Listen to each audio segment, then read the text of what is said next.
Good evening, everyone. Thank you for joining us to our episode 2 of Response to COVID webinar hosted by CariClub.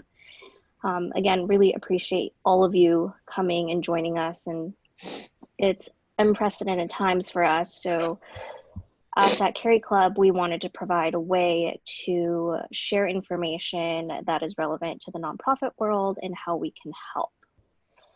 And that being said, we wanted to host these weekly webinars featuring great nonprofits.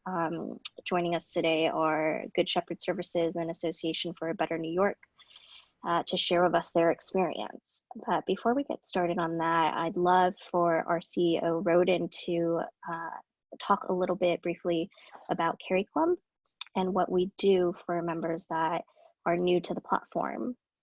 Roden, do you want to do a quick intro?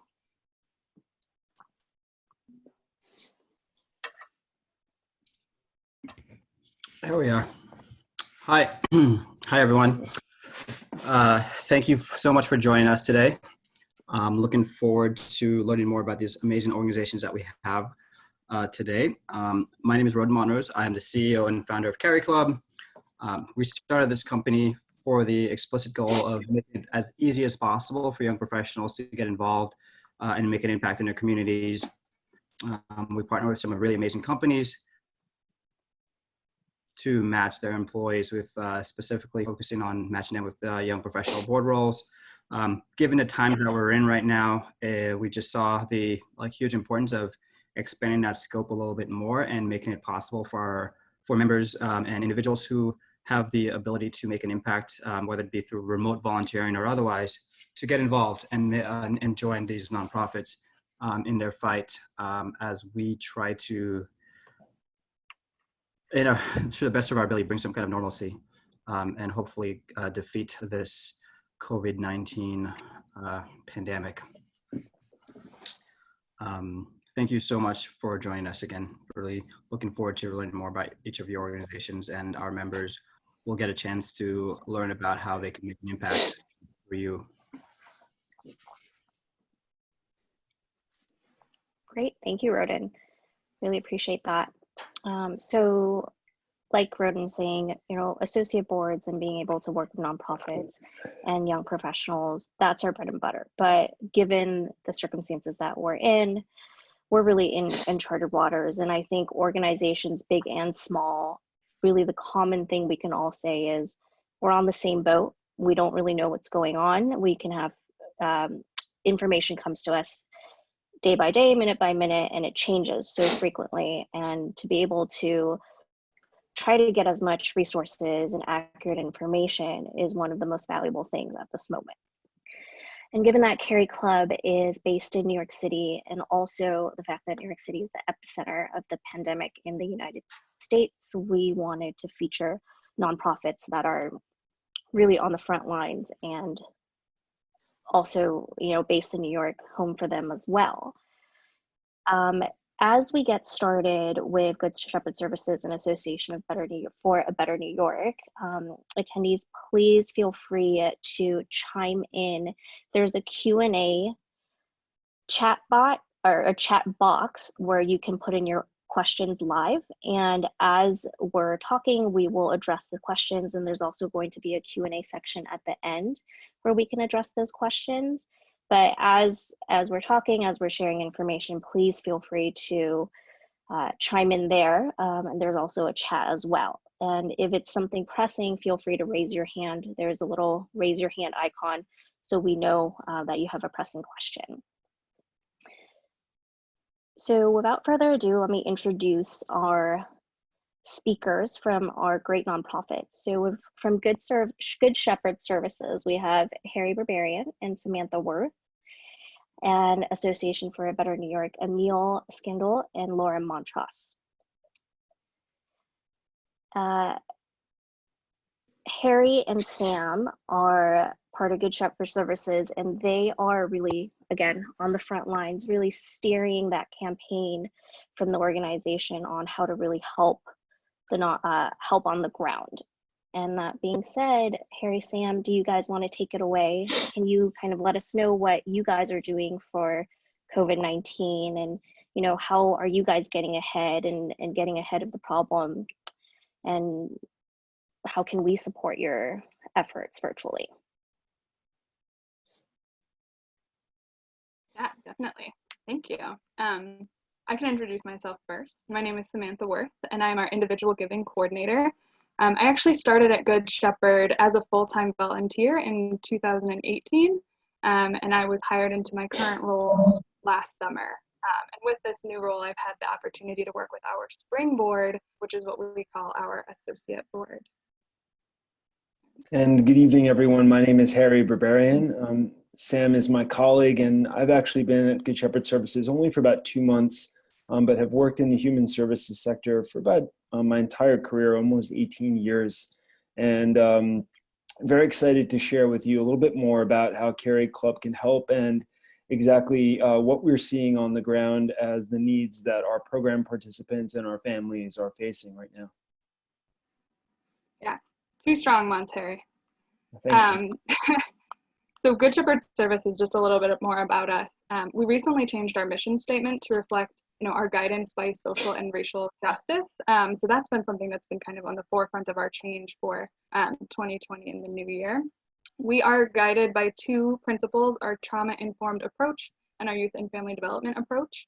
And a little bit about how we're funded. We're about 80% government funding, so like contracts, 13% foundation, and 6% individual, around those numbers. So any, individual funding is absolutely critical at this time.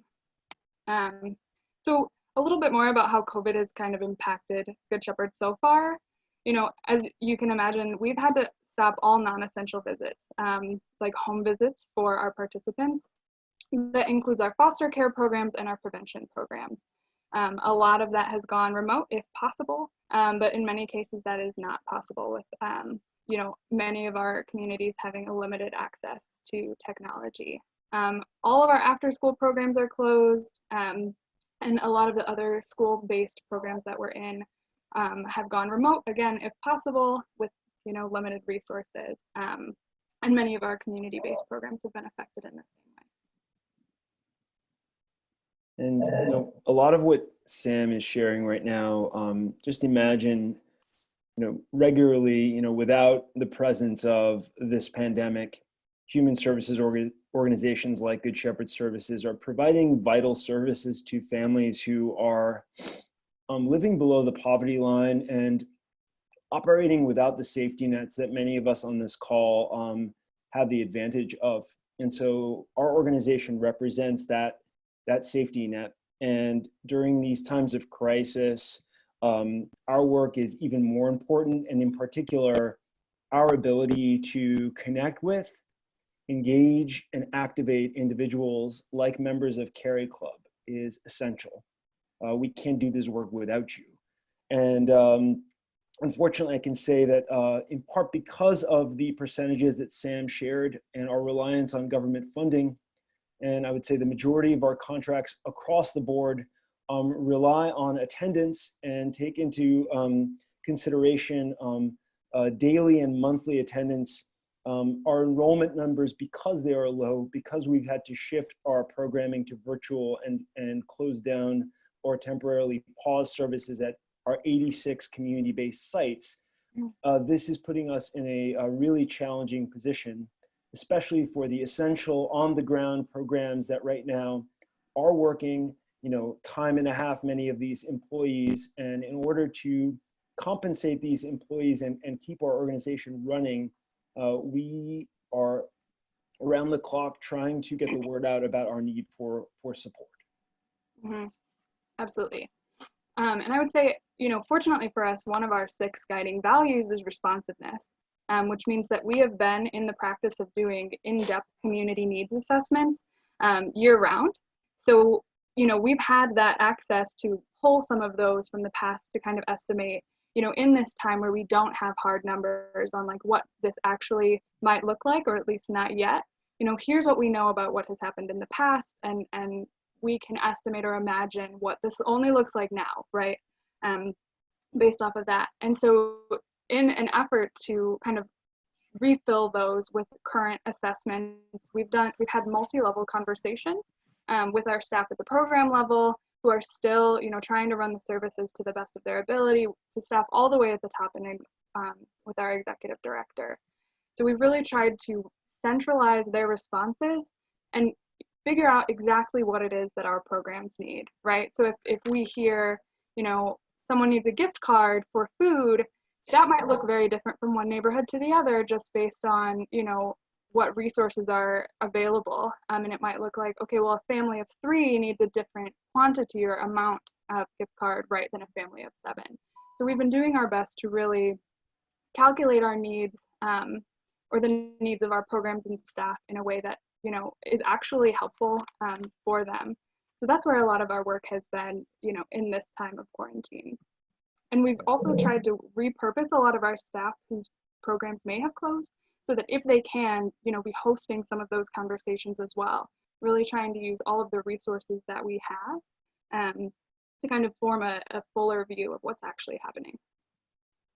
And lastly, I'll say, communication has been key here. Sam and I are a part of a team which basically collectively is called External Relations, but we are now meeting every day as opposed to once a week. We share collectively challenges that we have and are collaborating as best we can to try and figure out a way to get the word out about these needs that we're identifying. And again, we're not only looking at immediate needs of families, but also collecting information so we can begin to anticipate needs moving forward, because we see this as the beginning. We think that this will have a lasting impact on the families that we serve in the neighborhoods that we're in. And so we're doing our best to stay positive and stay connected with each other and talk to each other and lift each other's spirits. Definitely. Thank you. Thank you so much for that. And Sam, Harry, last time we were talking, one of the things that you guys are really driving is through your associate board, you're obviously launching a campaign to really get ahead of COVID, and what you guys are talking about learning and shifting shifting how you approach things as you learn of the needs of your community. Can you talk to that for a bit? Absolutely. So yeah, we are launching this campaign very soon. So we're calling it our Spring to Action campaign, and it's actually something that we host every year. We are in the 4th full year of our assumption of the Springboard. So, as our 4th time, each one in the past has been a little more focused on something in particular. So like last year, it was one specific program. This campaign usually lasts for 2 weeks. Each day we will post information about that program and some photos, videos, what have you. But this year it looks a little different, obviously. We don't have the ability to just ask, and talk about one program. We're looking at the overall agency as a whole and what we need right now, reflecting on that needs assessment that we referenced. So we are pooling funds into what we're calling like our COVID-19 response fund. And so everything that we are able to kind of garner through this process will be going to those direct needs that we are trying to pinpoint and analyze and are sure are the correct needs of our programs at this time. So that hopefully will go live next week. And in that process, we also hope to share information, just share how Good Shepherd is functioning at this time, how our programs are functioning. Things like our mentoring program, right? Our mentors that were paired with participants can no longer meet in person. So what does that look like? What is a successful mentoring relationship? How can that look during this time? And like, what else are we doing along with other nonprofits, right, to advocate for ourselves? Like Harry mentioned, when our funding is being threatened because of, not being able to meet certain metrics, how are we as a collective group in New York City, working to stay strong for the community? A little bit more about Springboard. When I started working with the Springboard, I realized that there were 2 types of members that made our board really strong. Right now we only have 8 members, but we are small and mighty. And one of those members shared with me, and it really resonated with me for CariClub members. He had said, in his application, he always imagined that he would work in a nonprofit. He had a strong history of volunteerism, of mentoring, wanting to be involved in his community in whatever way he could.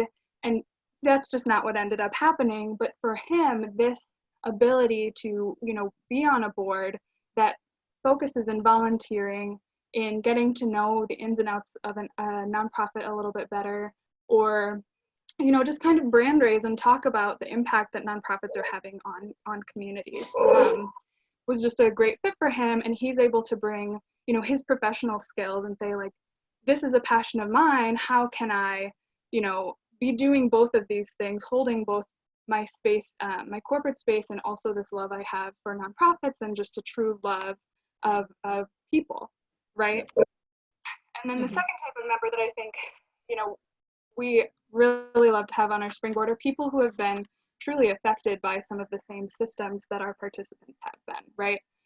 They said in their application, these situations and like being in foster care really resonates with me. And so now I have children of my own, and, how can I work to provide them, with the resources I may not have had or my nephew may not have had, right? So that's how I really see CariClub, being involved with the Good Shepherd and with our springboard at this time, right? When that campaign goes live, if folks would just kind of like share it out, the larger the network it meets, the more opportunities we have to match resources or potential resources with the needs of our programs. And even if we can't, right, if those resources are unearthed, we can say, oh, this nonprofit might be able to use, these cleaning supplies if we can't, something along those same lines. Absolutely. And Great. just wanted to highlight, having watched the CariClub video, again, Sam mentioned this is my second month here, but it was one of the first things that I watched. And what really resonated with me about the mission of CariClub and this mission that Sam and I are on collectively at Good Shepherd Services is seeking out individuals who are passionate about our mission, but also who have this desire and love of people, and during this time where I think everybody is at home wondering, what can I do? I'm safe, my family is safe, my children are safe. How can I help people? We are looking to identify and activate that next generation of philanthropists, in the true sense of the word, people who not are just looking to give money, but their time and their talent. No, thank you for that. I really, really appreciate it. And like you're saying, we at CariClub, we love connecting with people and helping develop that relationship between our members and the nonprofits. Just looking at the time, I want to make sure that we also hear from Association for a Better New York, and then open it up to Q&As. I'm sure with the campaign and everything, we have members that have lots of questions on how they can help before that and during. So next up, I'd love to introduce Laura and Emil from an Association for a Better New York. They're on the Young Professional Steering Committee and are spearheading the COVID-19 NYC project, which is a great resource that I think we should pass along to everyone. That being said, Emil, Laura, do you guys want to take it away? Sure, I'll jump in. Hi, everyone. Thank you so much for joining today, and thank you so much to CariClub for organizing and hosting us. I think it's an absolute honor to be able to speak with all of you this evening. So again, my name is Laura Montross. I'm a communications consultant based here out of New York. As Jody mentioned, both Emil and I are members of the Young Professional Steering Committee for the Association for a Better New York. This is a nonprofit organization dedicated to improving the quality of life for people who live, work in, and visit New York City. It's an organization committed to civic engagement, and I think in our day-to-day jobs as a communication consultant, and in the case for Emil, he's the founder of a digital firm, we try to embody that principle that abny bestowed upon us, which is one of constant civic engagement, constant giving back to our communities, in the long pursuit of making it better for everyone that lives here. I'll hand it over to Emil to introduce himself. Yeah, thanks for joining us, and thanks for inviting us to speak about abny and what we're working on. So my name is Neil Scandal. I run a technology firm called Capital Foundry. We've worked with startups in Silicon Valley, Stanford University researchers and doctors to build health platforms, as well as large brands like Nike and Autodesk. I'm on the abny board. abny is an organization that Laura mentioned, brings together the business, labor, nonprofit, and political community in New York. It was founded in the 70s during the insolvency crisis. And today we find ourselves in another situation that we're looking to solve problems for.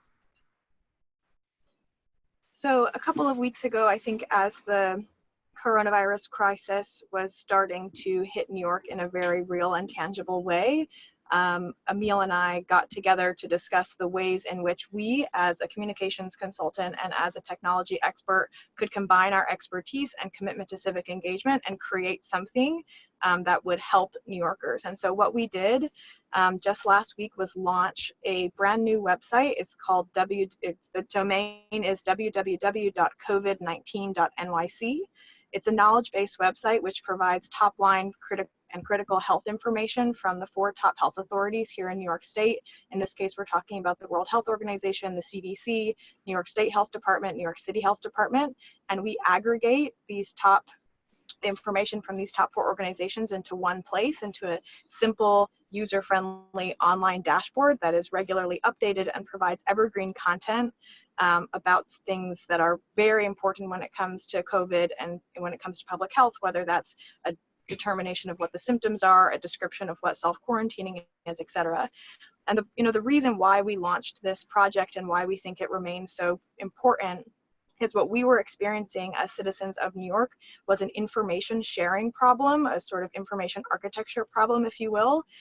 We realized that there was a tremendous amount of information and data and updates and announcements, a sort of deluge of news and social media conversations about the coronavirus, but there really, first of all, there was a lot lost in the noise of all of that, and we found that reading the New York Times every day was so informative, but also was really exhausting, frankly. We found that going to the health department website, while an incredible resource with beautifully cited material, is quite dense and a bit hard to navigate as an average person.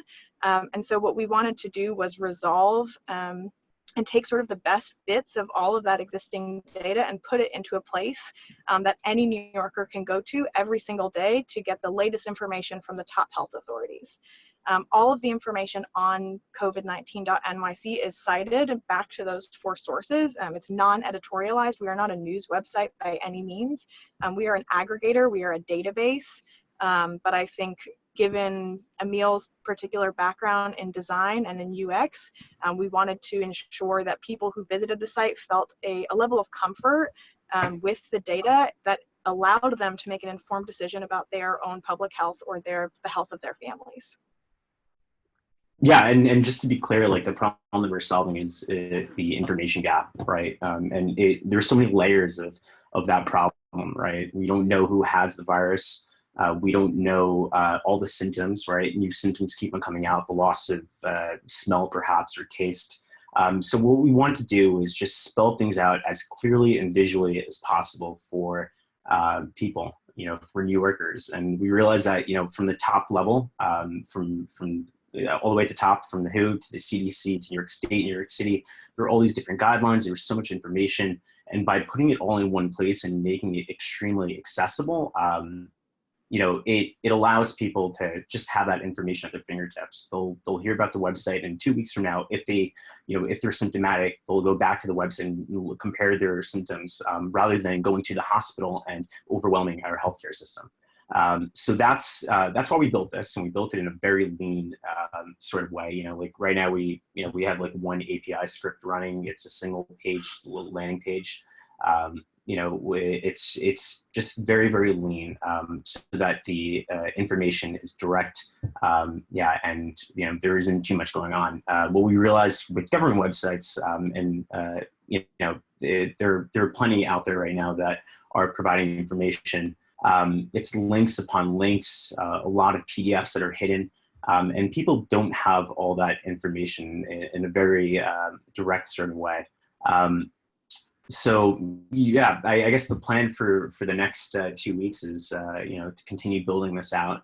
If we can solve this problem here in New York, as other cities encounter the pandemic, we may actually bring this to other cities and see if we can just provide them with the open source code for them to deploy this on their own, rebrand it if they need to, and that sort of thing. But the most important thing to us is to make sure that there's a knowledge base that has the information as simple as possible for people, and all of it needs to be sourced. That's really critical for us, and the information is changing, and I think everyone realizes that. We're coming across RT news articles or articles from China, mentioning this effectiveness of this treatment or this or that, and so again, we're trying to just look at the experts and say, okay, this is what they're saying, and these are the guidelines. This is what you should be doing. This is who to call. This is when to call your doctor or to seek treatment, and that sort of thing. So. Well, thank you so much. And I definitely can agree that I find myself on New York Times and then I just get lost and I don't know which day, that's great data, but then which day was that from? So having this website is extremely valuable. A quick question for you guys. With obviously the steering committee is such a big part of abny, and when you two started off doing this, was it you two, obviously you're spearheading it, but how did you really start reaching out to the people around you? Was it word of mouth? Was it people within the steering committee saying, okay, I know someone here, they would be a great resource? How did you get that ball rolling, so to speak? Yeah, that's a great question. I think one of to CariClub's mission, I think one of the most beneficial things I've done as a young professional here in New York is join a board and join a steering committee. The nature of a network of young, ambitious people who are committed to improving the city has been incredibly fruitful. And so I think Emil and I can both attest to this. Upon launching the site, I think the first round of people we actually reached out to were our colleagues who similarly sit on the Young Professional Steering Committee of abny, and they were gracious enough to share it with their own network and share it with their friends and take a look at it. So absolutely, the having that position has been incredibly helpful. I think in addition, abny as an organization, let's imagine that there are two boards, right? There's the Young Professionals Board where Emil and I sit, and then let's call them the Adult Board, which are the slightly older generation of folks who represent the most important labor unions, political organizations, businesses here in the city. And our access to that network of folks is greatly enhanced by our position on being as part of the steering committee for the young professionals. So abny in that case has been tremendously helpful. I think it's worth noting, right, like Emil has his own company, I do communications consulting, we happen to sit together on the abny board. The COVID-19.nyc project is independent of all of those things I just previously described. It's Emil and I, a few of his colleagues from Capital Foundry, and a team of doctors. I don't think we've mentioned that yet. Of course, we worked with physicians and doctors in order to assess all of the content that appears on our site. And so we, as young professionals, we all are operating in so many spaces at all times. I think we all have jobs, we all have part-time things, we have hobbies, etc. This is just another example of us trying to use our experience and expertise and give back. I think there's one thing we sort of failed to mention, which is something I think Renee and Harry have done, which is articulate perhaps how the members of the CariClub could be helpful in this. I think there's probably two distinct ways, and Emil, interrupt me if I'm missing them, but I think first and foremost, it really is by nature a word of mouth project that we've embarked on. So please feel free to share the URL and the domain with anyone within your network if you find it helpful. We have built out social assets that we are more than happy to share with you should you be interested in promoting it further on your respective social media channels. If you happen to be part of a business or an organization that is interested in partnering with us, we are more than happy to have individualized conversations with people about how we could work together. I think, as Emil mentioned, our site is quite lean right now. I mean, it looks great, but it's quite lean.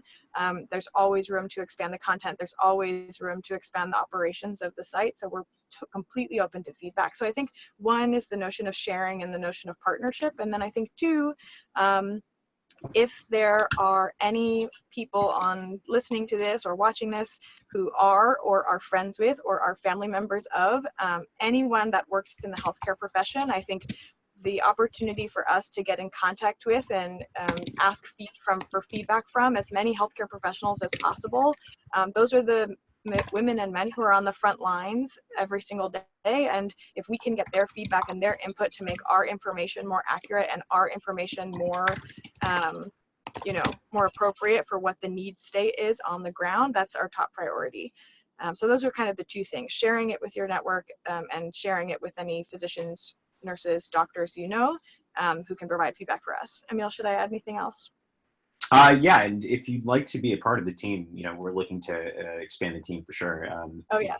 If you're a designer, developer, if you're a lawyer, we're obviously providing information source from health authorities, but there's a lot going on. We're kind of planning this out as it goes, so week by week. Yeah, we'd love to expand the team and just, even if you don't have any hard technical skills, if you can help with social media or in other ways, that would be tremendous, I think. That's really great to hear. And this is actually perfect to lead into Q&A. I see the questions rolling in. Let me look at the first one from O'Neill. He is asking, and you actually are Emil, Laura, you guys were actually just speaking to it, but this also pertains to you, Harry and Sam too, is, there's volunteering that's involved. Are there right now specific tasks? And I guess this is more for Good Shepherd Services, specific tasks that you guys need.